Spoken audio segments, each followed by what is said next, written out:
Two common mistakes people make that can actually destroy your engine. Make sure you stay until the end, we'll explain what it is.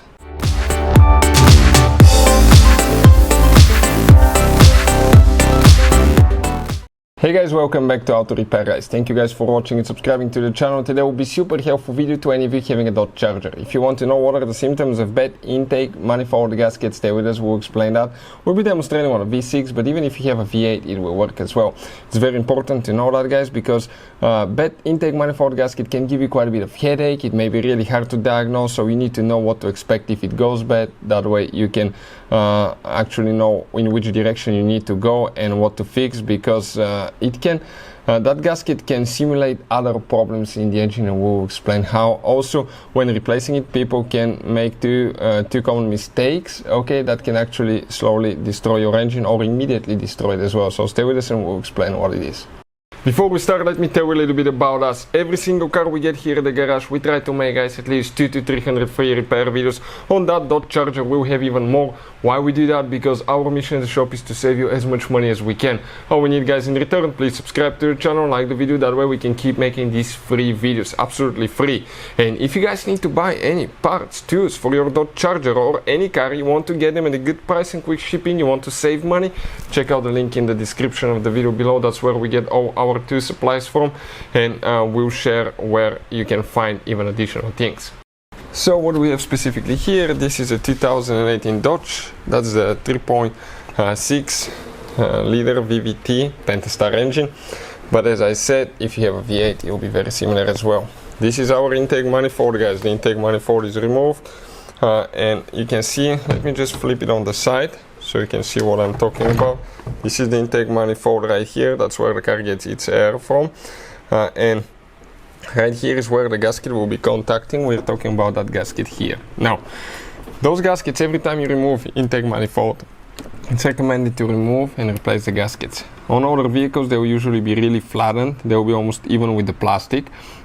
In addition, guys, okay, something else, they can be burned, so the rubber will not feel like rubber anymore. It will be more fragile, it will be kind of like plastic. So every time you remove the intake manifold, it's recommended to replace those. And that's a common mistake people make, they don't replace them. Number two, when working here, guys, okay, you can make one simple mistake, and we'll talk about that. That can practically immediately destroy your engine. But let's talk about the symptoms, how it can affect it. So you can see this is a gasket here. On the lower intake manifold you have another gasket as well, just like that. That's the lower intake manifold, that's the upper intake manifold. And both of them will have the same symptoms. The symptoms, guys, okay, means that you have a leaking gasket. Leaking gasket means that the engine will be getting extra air most likely, okay, because if that gasket is leaking, the engine will get extra air. That will result into, okay, that extra air will result into multiple problems. One, it will most likely be lean fuel mixture. Most of the times, if it's only one gasket done, it will be either on the left cylinder head or the right, so you may get a cold engine light and cold lean fuel mixture bank 1 or bank 2. And another thing, guys, that lean fuel mixture, okay, can simulate that you have problems sometimes with oxygen sensors, so you may even replace oxygen sensor when you don't need to. And because of the lean fuel mixture, the engine will try to compensate with spraying more fuel, so fuel economy will be compromised, and the car may be not so efficient as well. You may not even meet emissions at that point. Another thing, okay, that can cause that extra air will be practically, it's like a vacuum leak, guys. Okay, that can cause rough idle, unstable engine operation, engine revving up, or in some cases not even being able to start, because if the engine gets too much air, if that gasket is missing or damaged, it will get too much air. That can cause, okay, the car to stall or not start. Sometimes, okay, it can cause the engine to do unpredictable things, because let's say it tries to rev up, the engine will limit the amount of air going through the throttle body.